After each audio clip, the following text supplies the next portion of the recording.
In this video we are going to see what is mean by an array.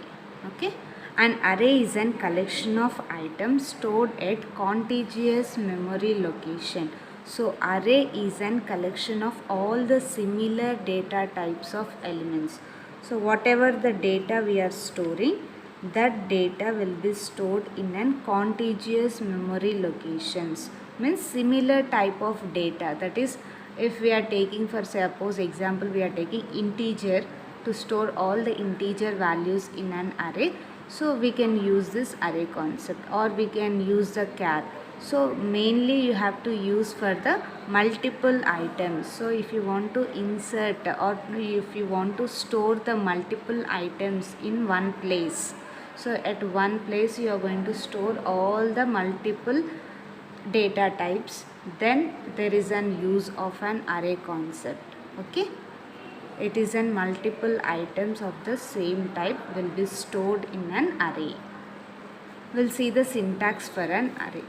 First, the syntax is data type, array name and size. So data type means we can take integer, character, float. According to our program, we can take the data type, and array name we can give any array name, and the size we can declare according to our program. Okay, so this is the syntax for the arrays. To store the multiple items in a single contiguous memory location, we are using the arrays. The syntax for the array is data type, array name and size. Okay, so in this array concept we are having a different types of arrays. So first one is, we will see the types of array.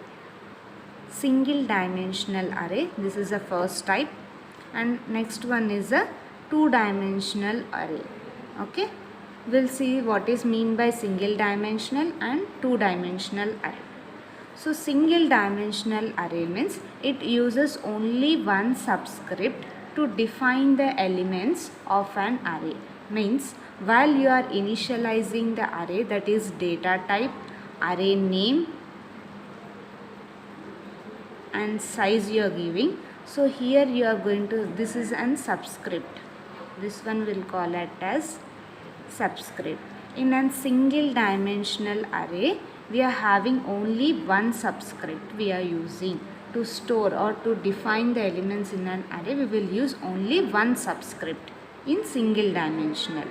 Okay, so see the example here. Syntax: data type, array variable name and size. See here we are using only one subscript.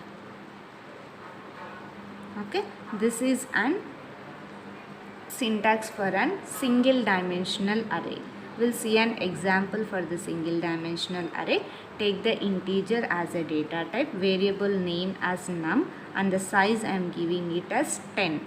Okay, take another character values, data type is character, variable name is C and the size is 15. So in this way you can define the single dimensional array. Okay, we are only having one subscript here. Okay, so in this single dimensional array we can initialize the values to that single dimensional array also. So we'll see what is the syntax for initializing the values to an array. Data type, variable name, expression equal to values. Okay, we can give the data type, variable name, we can take any variable name, and expression equal to value, means how much we are taking, that is 10, 20, 30, whatever the values we are going to give, we can take in the values place. Means directly we can initialize the values to the array. We can give like this, or runtime we can give, or the compile time also we can give the values directly to an array. Okay, this is a single dimensional array. I'll explain once again. So what is mean by single dimensional array means it uses only one subscript to define the elements of an array. Means subscript means this is a subscript. We have already seen the syntax for an array. I will show you once again. So this is the syntax: data type, array name and size. This is the subscript. Okay, So in this we are using only one subscript in an one dimensional array. For example, integer num, character C, and here we can initialize the size. Next, initialization of one dimensional array with values. We can directly assign the values to the arrays. In this format we can give the values to an array. Okay. So second type is an two-dimensional array. We can call it as multi-dimensional array also.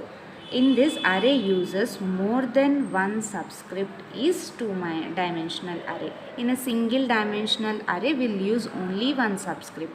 But in the two-dimensional array, we'll use more than one. It may be 2, it may be 3, it may be 4, whatever it may be. It has to be more than 1. Okay, more than one subscript we can use in the two-dimensional array. So see the syntax here: data type, array name, and these are the two subscript. This is a one subscript, this is a one subscript. Here in this subscript, mainly this two-dimensional arrays concept will be used in the matrices. Matrix addition, multiplication, or transpose of a matrix will use the two-dimensional array. So to use these matrices we need an rows and columns. Okay, to implement the matrices addition or multiplication, anything, we should have the rows as well as columns. So we'll take the two subscript, one as a row, first one as a row and second one as a column. Okay, so see here, first subscript for the rows and second subscript for the columns. Okay, we'll see the initialization of the values to the two-dimensional array. That is data type, array name, rows, columns equal to values. Same here, whatever the syntax we are using for the two-dimensional array, we are using same to the initialization. Just we are initializing the values to an two-dimensional array. Okay, so this is the introduction of an arrays concept and types of the arrays, that is one-dimensional and two-dimensional array.